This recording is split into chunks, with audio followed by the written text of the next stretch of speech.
आइए स्टूडेंट, एक नए कंसेप्ट को देखते हैं।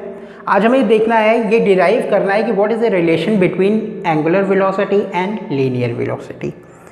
तो अभी तक हमने जितने भी कंसेप्ट पढ़े हैं वहाँ पर ये देखा है, जो हमारा एक पार्टिकल है वो एक प्लेन कर्व में मूव कर रहा है। ठीक है, प्लेन कर्व क्या होता है? प्लेन कर्व के आप कुछ एग्जाम्पल्स समझ लीजिए, जैसे सर्किल है, आपका पैराबोला है, हाइपरबोला है, एलिप्स हैं, ये सब आपके प्लेन कर्व होते हैं। इस रिलेशन को बताने के लिए मैं एक जनरल कर्व ले रहा हूँ, ठीक है, जिसे हम आर्क भी कह सकते हैं। एक आर्क मैंने लिया, एक छोटा सा पार्ट लिया है उस प्लेन कर्व का, ठीक है, इस तरीके का एक पार्ट लिया है और हम एक कोऑर्डिनेट एक्सिस भी मान लेते हैं। ये वाई एक्सिस है, ये हमारी एक्स एक्सिस है, ठीक है, ये हमारा ओरिजिन। मान लीजिए हमारा पार्टिकल है वो इस पॉइंट पर है, ठीक है। अब ओरिजिन से इस पॉइंट की जो दूरी है वो है आपकी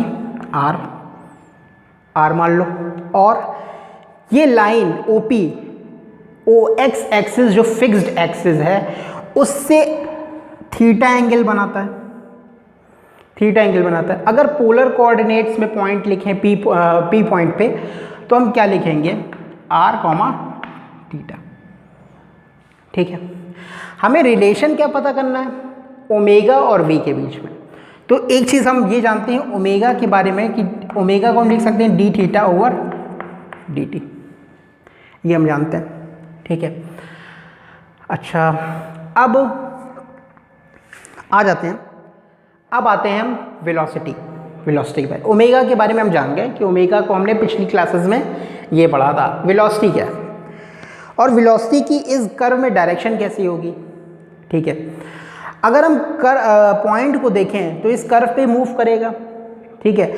और हम ये भी जानते हैं, अगर आपने यूनिफॉर्म सर्कुलर मोशन पढ़ा होगा, तो एक सर्किल पे एक पार्टिकल जब मूव करता है तो उस सर्किल में जो पार्टिकल की वेलोसिटी जो होती है वो एक टेंजेंट के अलोंग होती है। तो इसका मतलब है कि एक टेंजेंट हम ड्रॉ कर लेते हैं जो इस पॉइंट पी को छू रहा हो, पीटी टेंजेंट एक मान लेते हैं, और यही आपकी वेलोसिटी की डायरेक्शन बताएगा, ठीक है, यही वेलोसिटी की डायरेक्शन बताएगा। अब इस लाइन को थोड़ा हम एक्सटेंड कर लेते हैं, ठीक है। अब ये जो ओपी लाइन है और ये पीटी लाइन है जो टेंजेंट है, इनके बीच का एंगल है वो मान लेते हैं फाई। जब इनके बीच का एंगल फाई है तो ये भी एंगल फाई होगा, ठीक है। तो ये जो v वेलोसिटी है ये पार्टिकल की डायरेक्शन में जो वेलोसिटी है वो है, ठीक है। अगर हम इसी वेलोसिटी को कंपोनेंट्स में ब्रेक कर दें, जब हम कंपोनेंट्स में ब्रेक करेंगे तो हॉरिजॉन्टल वाला हो जाएगा v cos फाई, हॉरिजॉन्टल वाला v cos फाई हो गया, और वर्टिकल वाला हो जाएगा v sin फाई, वर्टिकल वाला हमारा v sin फाई हो गया। और ये आपकी रिजल्टेंट वेलोसिटी थी। आप जब कंपोनेंट में ब्रेक हो गया है तो हम रिजल्टेंट वेलोसिटी को नहीं देख रहे हैं, हम ये देखेंगे कि रेडियली तो जाएगा नहीं, पार्टिकल बाहर तो निकलेगा नहीं, वो तो कर्व के अलोंग ही मूव कर रहा है। कर्व के अलोंग कौन सा कंपोनेंट बच रहा है? v sin फाई, ठीक है।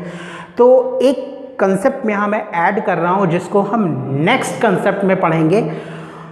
और ये जो वेलोसिटीज़ हैं, ये जो वर्टिकल में जो वेलोसिटी है और ये जो रेडियल वेलोसिटी है, रेडियस के अलोंग जो वेलोसिटी है, जो रेडियस के अलोंग वेलोसिटी है उसको हम बोलेंगे रेडियल वेलोसिटी, और जो इस रेडियल वेलोसिटी से जो परपेंडिकुलर है उसको हम बोलेंगे ट्रांसवर्स वेलोसिटी।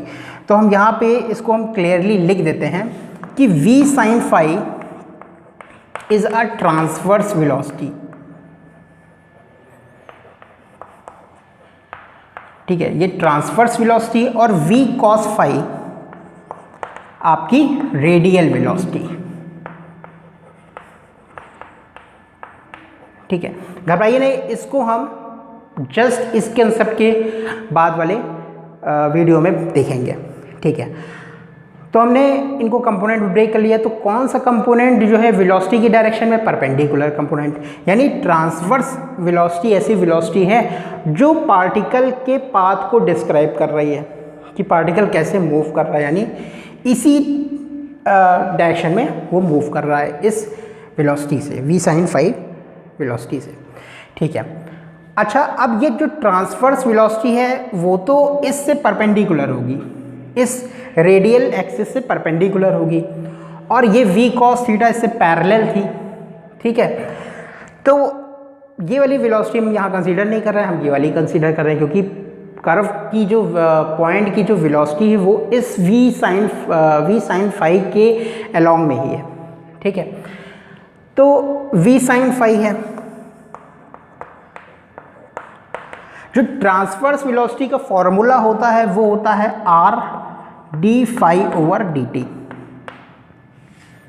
ठीक है, ये मानते हो? ठीक है, ये फॉर्मूला होता है, ये हम अभी नेक्स्ट क्लास में डिराइव करेंगे इसको। अच्छा, इसको हम यहाँ थोड़ा मैनिपुलेट कर रहे हैं, इसको हम लिख सकते हैं d theta over ds dot ds over dt। ये डिस्प्लेसमेंट, ठीक है, छोटा सा डिस्प्लेसमेंट विद रिस्पेक्ट टू छोटा सा टाइम इंटरवल। ठीक है, तो ये वाला टर्म तो हमें वेलोसिटी दे देगा, हमें पता क्या करना है, D theta upon d S, यही निकालना है, यही मेन है। और इसी का इसीलिए इसको निकालने के लिए हम ये दोनों कंसेप्ट लेकर आए। अब यहाँ पे क्या है, ये v क्या है, v है d s upon d t, तो d s over d t sine phi is equals to r d phi over d t. तो ये क्या हो जाएगा, यहाँ से अगर डी टी और डी टी कैंसिल हो जाएगा, डी एस नीचे ले जाओ तो ये आ जाएगा आपका, ये आ जाएगा sine phi is equals to r d t sorry ये आपका थीटा होगा, d theta over d t.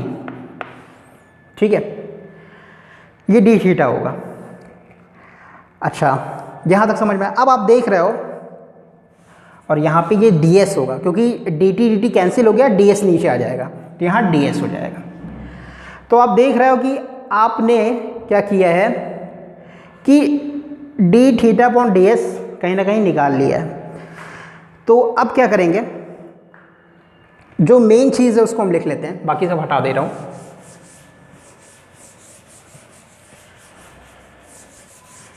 तो यहाँ हमारा क्या आया है, sine phi is equals to r d theta over d s, ये हमने निकाल लिया, ये निकाल लिया। ठीक है, अच्छा अभी हमने क्या देखा है कि d theta upon d s ही हमें निकालना था। ठीक है, अभी हम थोड़ा सा मैनिपुलेट और करेंगे, थोड़ा सा मैनिपुलेट और करेंगे। हम क्या करेंगे, 1/r से डिवाइड कर दें और 1/r से मल्टीप्लाई कर दें, कोई फर्क पड़ेगा? नहीं पड़ेगा। और यही वैल्यू उठाकर यहाँ रख दो, तो ये आ जाएगा d theta over d s will be equal to 1/r sine phi, ये आ गया। ठीक है, अब यही वैल्यू उठाकर यहाँ पर रख दो, तो अब हमारे पास क्या क्या चीज़ बची, इसको भी हम लिख लेते हैं यहाँ पर, D theta over d S हमारा आया 1/r साइन फाई। ठीक है, इतना चीज़ हो गया। अब हम इसकी वैल्यू यहाँ पर उठाकर रख सकते हैं, तो ये हो जाएगा omega is equals to 1/r sine phi into v. ठीक है, अब इसको हम जरा फर्दर लिख सकते हैं, v sine phi over r। ठीक है, तो ये हो गया आपका एक फॉर्मूला। फॉर्मूला क्या होगा, एक रिलेशन हमारे पास आ गया ओमेगा और वेलोसिटी के बीच में। अच्छा, ये v साइन फाई क्या है, ये v साइन फाई आपका परपेंडिकुलर कंपोनेंट है। ठीक है, ये कौन सा कंपोनेंट बता रहा है, परपेंडिकुलर। तो इसको हम और भी इस तरह से लिख सकते हैं, इसको omega is equals to v perpendicular divided by r। इसको लिखने का ये तरीका है। ठीक है, तो यहाँ तक आपको समझ में आया होगा। अच्छा, अब हमारे पास रिलेशन आ गया है, रिलेशन आया है हमारे पास आया है relation omega is equals to v sine phi over r, और omega is equals to v perpendicular component divided by r. ठीक है, ये दो एक रिलेशन हमारे पास आया है, रिलेशन एक ही आया है, मतलब कि लिखने का तरीका दो है, लिखने का तरीका दो है। अच्छा, अब क्या है, अब एक ऑब्जर्वेशन, ऑब्जर्वेशन क्या है, ऑब्जर्वेशन क्या है कि अगर ऑब्जर्वेशन से ज़्यादा होगा कि होगी क्या, क्योंकि यहाँ पे एंगल ही बस चेंज करते जाओ, किनका एंगल चेंज करना है, किनके बीच का एंगल चेंज करना है, इस लाइन का और इस लाइन का। अगर ये फाई एंगल परपेंडिकुलर हो जाए, 90 डिग्री हो जाए, if phi is equal to 90 degree और पाई बाय 2, तब क्या हो जाएगा, omega is equal to v by r, और v is equal to r omega.